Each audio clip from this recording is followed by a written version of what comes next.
wabarakatuh. Selamat sore, kembali lagi dengan video diskusi santai teknik sipil. Jadi kita mau bahas tentang masih tentang pesantren di Sidoarjo ya. Jadi ada beberapa yang nge-WA dan komen di YouTube video yang sebelumnya terkait ini ada bangunan pesantren yang bagian depannya yang bukan yang nggak ambruk, ini tiangnya kecil banget kayak gitu. Yang ditunjukin kolom praktisnya, tulangannya kecil, ada kolom praktisnya, tiangnya kecil banget, pondasi selidi itu gue yang bukan orang teknik itu ngeri banget. Mari kita bahas gitu ya. Jadi saya udah cari lokasinya via Google Street View. Jadi kalau ngeliat dari sini memang ini bukan misalignment ya, nggak melengseh, tapi memang tidak lot karena panjang balok yang atas sama yang bawahnya berbeda kayak gitu. Coba kita masuk ke analisa sederhana. Jadi eh, Jadi kalau ngelihat secara panjang balok ya, jadi bawah sama atas itu dia memang berbeda gitu. Jadi makin atas dia tuh makin panjang gitu. Dan ini balok cantilever. Sebenarnya salahnya bukan di tiang kolom yang kecilnya kayak gitu ya.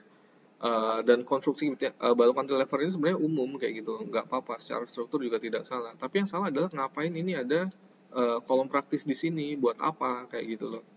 Kalau memang dari awal sudah direncanakan untuk cantilever seharusnya dia cukup kuat kayak gitu. Jadi salahnya adalah bukan karena tiangnya yang kecil, tapi salahnya adalah kenapa harus ada kolom praktis di sini, di mana ini kalau misalnya ketekan juga dia pasti lenting gitu ya, kayak lidi gitu, lenting. Jadi dia tidak menyalurkan juga ke bawah. Seandainya menyalurkan ke bawah pun, kalau bawahnya memang tidak direncanakan untuk menerima beban tambahan dari atas, bawahnya juga nanti akan kalah kayak gitu kan ya.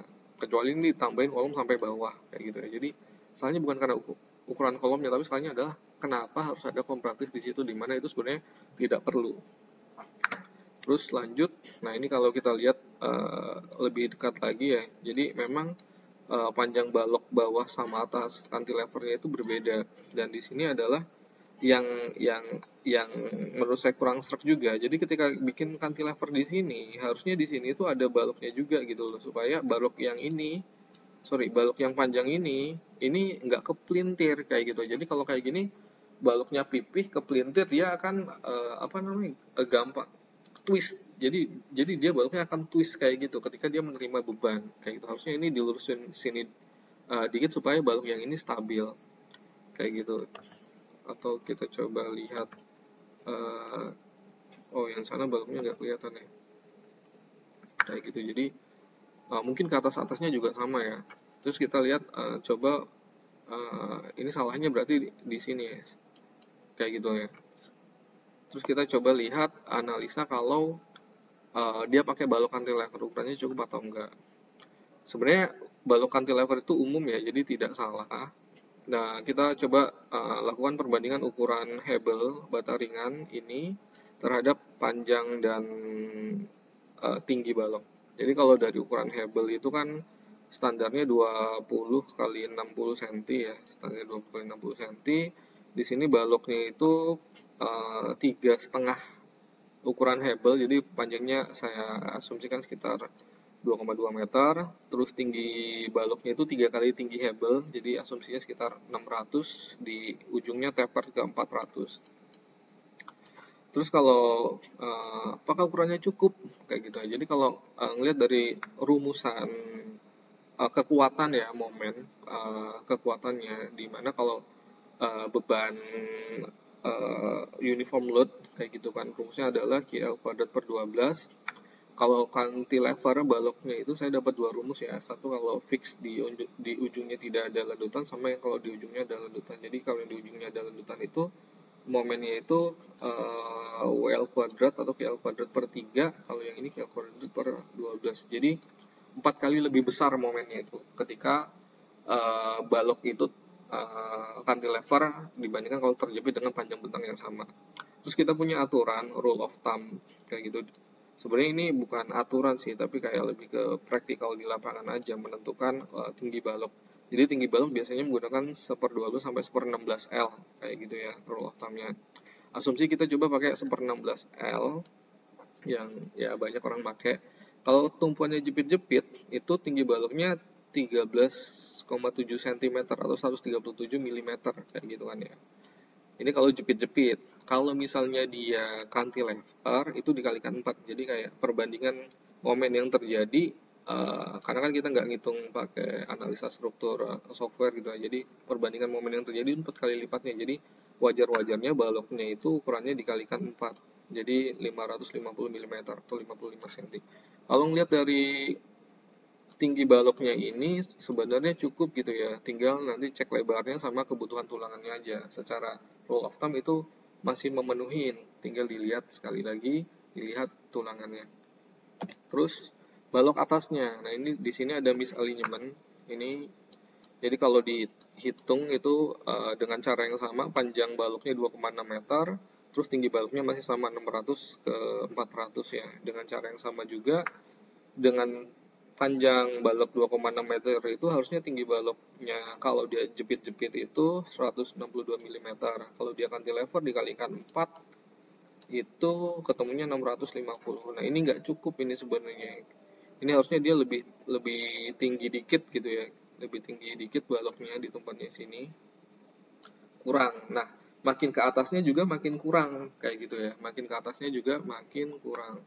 Sehingga apa namanya?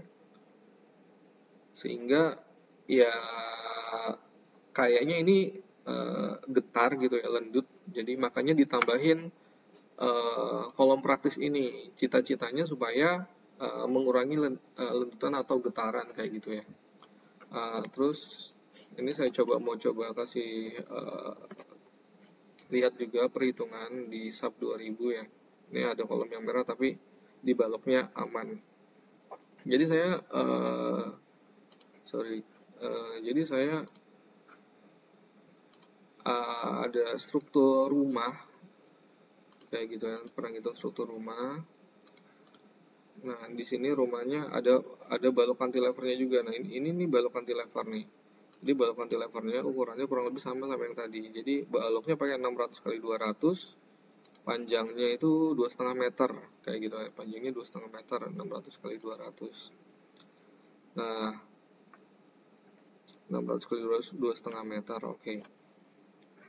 Hasil analisanya adalah sebenarnya cukup, nggak apa-apa gitu. Jadi balok cantilever itu ini merahnya itu karena ada platnya, ada notif. Nah, ini jadi baloknya itu dia aman gitu ya. Ini kolom-kolom di belakang kita kesampingkan dulu ya karena nggak berkaitan sama depannya. Nah, jadi balok cantilevernya itu aman, tinggal kebutuhan tulangannya aja yang perlu disesuaikan sesuai luas tulangan, hasil dari analisa kayak gitu. Ini panjang baloknya itu tadi ya sekitar 2,5 meteran. Mungkin kurang lebih kayak gitu teman-teman. Jadi ya ini kebetulan saya ngerti. Jadi sebenarnya eh, tiang kecil ini bukan masalah ukurannya ya, tapi kenapa perlu ada tiang di situ gitu. Jadi semestinya tidak perlu kalau tulangan di sini cukup. Sama ini buat teman-teman semuanya ya, kalau misalnya desain balok cantilever kayak gini, itu sebaiknya di area sini, ini baloknya kepelintir kalau cuman kayak gini, kayak gitu. Jadi harusnya ini menerus sampai ke balok yang minimal loncat satu supaya balok ini nggak kepelintir. Kalau kepelintir nanti dia torsion, makanya di sini akan apa namanya ngayun kayak gitu. Makanya mungkin ini tambahin, tapi kurang tepat kalau menurut saya. Sekian dari saya, semoga bermanfaat. Terima kasih. Wassalamualaikum warahmatullahi wabarakatuh.